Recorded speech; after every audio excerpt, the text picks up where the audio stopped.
Dernière question, Œil du Sahel.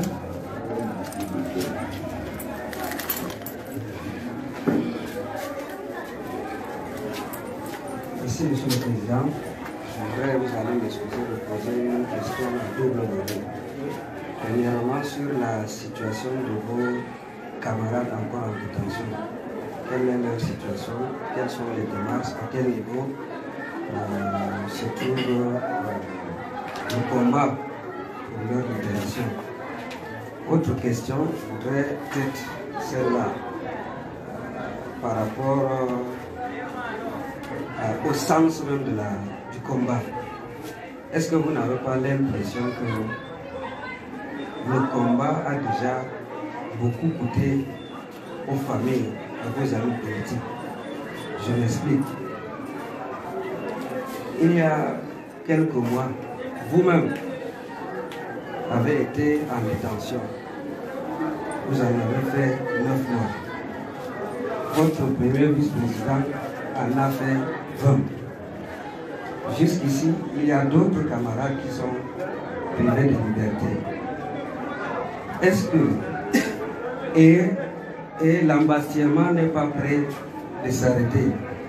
Est-ce que vous n'avez pas l'impression qu'il faut réajuster le combat pour ne pas priver davantage d'autres amis politiques de liberté? Puisque, pour dire vrai, le régime n'est pas prêt à fléchir. Est-ce que vous allez continuer à faire comme si de rien n'était pendant qu'il y a des familles qui sont privées de leur chef de famille? Merci.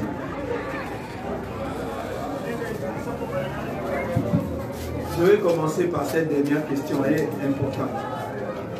Mais c'est le genre de question que l'on pose pour donner mauvaise conscience. Pour dire, vous privez les chefs de famille de leur famille. Je ne prive personne de rien. Je n'ai jamais contraint qui que ce soit à adhérer au MS. Je n'ai jamais contraint qui que ce soit à adhérer à un mot d'ordre du MS. Chaque Camerounais s'engage librement parce qu'il comprend le sens du combat. Si j'entends bien votre question, la réponse devrait être il faut arrêter ça. Mais vous dites que parce que le régime n'est pas prêt à changer, mais vous croyez que nous sommes prêts à changer? C'est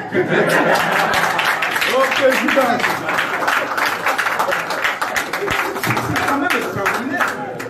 On vous déploie chaque jour un spectre pour vous traumatiser. Le régime ne change pas. Pourquoi? Qu'est-ce qu'on... Je veux répondre à quelqu'un. Je ne vais pas vous plater ces demandes. Je vais le voir parce que je sais. Pourquoi est-ce que, mes chers camarades, nous sommes ici dans la salle? Dites-moi ce que nous avons demandé à ce régime qui est extravagant, qui est insultant, qui est impossible. Dites-moi qu'est-ce qu'on a demandé. Vous qui me posez la question, qu'est-ce que nous demandons? Avez-vous jamais vu un combat aussi plus pacifique que le nôtre? On légalise les partis politiques pour qu'ils viennent accompagner un autre parti au pouvoir, ou bien pour qu'ils proposent. Qu'est-ce que nous avons demandé jusqu'à présent? Deux choses. Nous avons demandé qu'on arrête le bain de sang, le massacre dans les régions camerounaises du nord-ouest et du sud-ouest. Est-ce que demander que la paix revienne dans notre pays, c'est un crime? Non. Quel est le Camerounais qui ne veut pas? Quel est le Camerounais qui ne veut pas la paix? Qui veut que le sang des Camerounais continue de couler? Qui? Si quelqu'un veut ça, est-ce qu'il est digne de diriger le pays? Non. Un père de famille n'est-il pas là pour protéger les enfants et tous les enfants? Est-ce qu'il est là pour sacrifier leur vie? La deuxième chose que nous avons demandé, qu'est-ce que c'est? C'est la réforme consensuelle du code électoral. Qu'est-ce qu'il y a de mauvais à vouloir que nous arrêtions ensemble, que nous convenions ensemble des règles du jeu politique? Si vous voulez participer à un tournoi, vous connaissez les bonnes règles du football.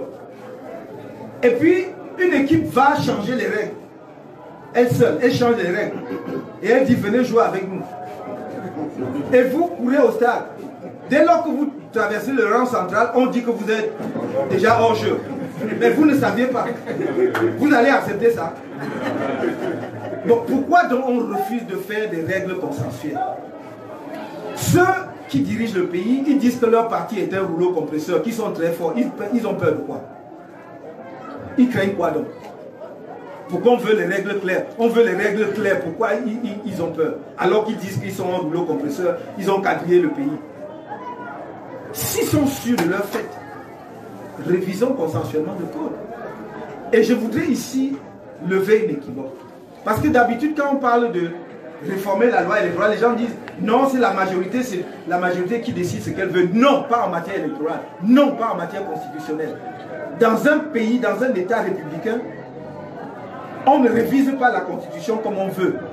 Si vous regardez bien, même en France, dans des pays qui sont des pays que nous aimons citer, lorsque le président veut toucher à la Constitution, il appelle toutes les forces politiques. Il leur explique la démarche.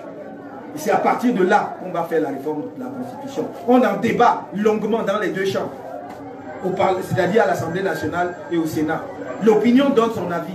Les groupes sociaux, les syndicats, tout le monde contribue. Lorsqu'on veut toucher au code électoral, c'est pareil.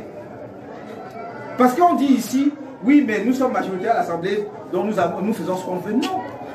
Lorsque vous êtes majoritaire à l'Assemblée, vous faites ce que vous voulez du programme que vous avez présenté pendant la campagne.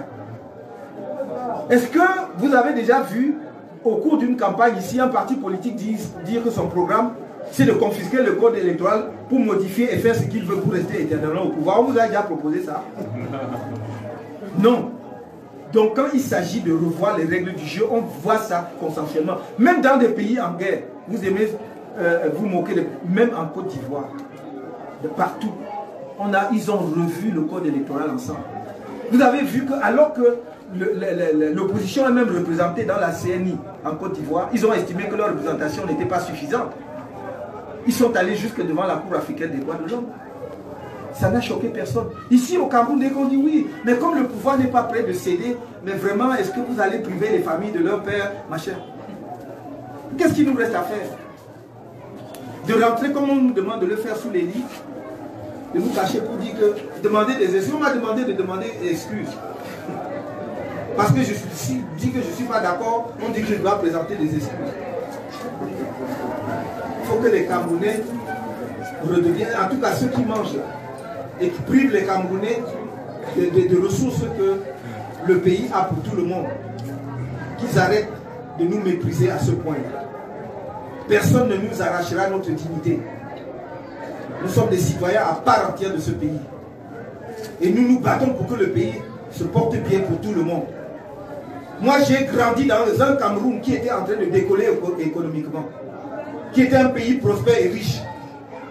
Maintenant, je suis à mon âge en train de voir mon pays en train de s'écraser comme un avion qui crache. Et vous me demandez de me taire? Au nom de quoi? Parce que quoi? Ça va pas, ça n'arrivera pas. S'il vous plaît, dites-le à vos lecteurs que ça n'arrivera pas avec Camto. J'ai refusé ça.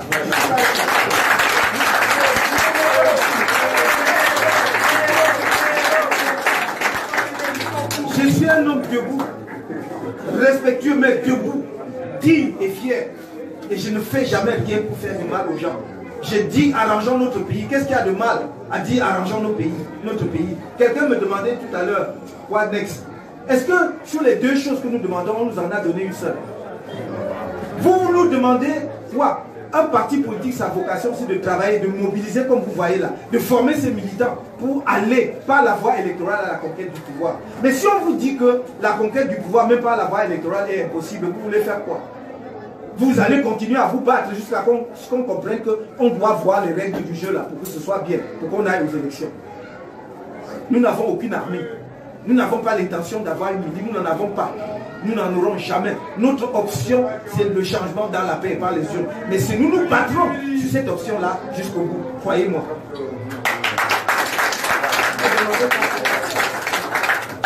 C'est tout.